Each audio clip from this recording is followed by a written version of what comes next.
唔知咧，你有冇試過咧，全日都好似冇做過啲乜嘢，但係又會覺得自己好攰嘅呢？可能咧，你唔係真正身體嘅攰，而係咧，你從來都冇俾你身體咧放鬆過，一路咧都處於緊張嘅狀態。你會覺得精神緊張啦，呼吸急促啦，肩頸痛、腰骨痛、周身痛咁樣。其實呢啲狀態咧，你個身體咧都喺度消耗緊 energy。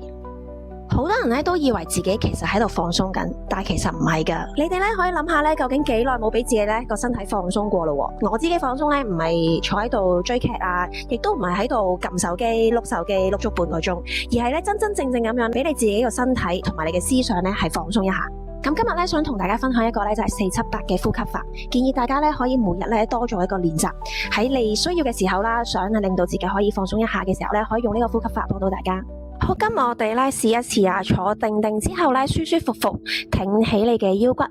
然後咧吸氣4秒，4、3、2、1，閉氣7秒，7、6、5、4、3、2、1，然後呼氣8秒，8、7、6、5、4、3、2、1。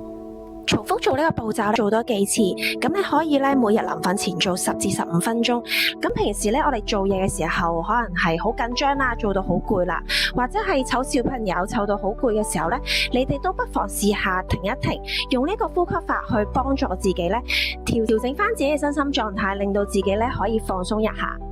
嚟緊咧，我都會有一啲咧體驗班咧，去利用水晶啦，同埋一啲練習啦，去幫助大家咧舒緩壓力嘅。咁大家記住留意啦，有咩唔明嘅話咧，繼續 PM 我啦。拜拜。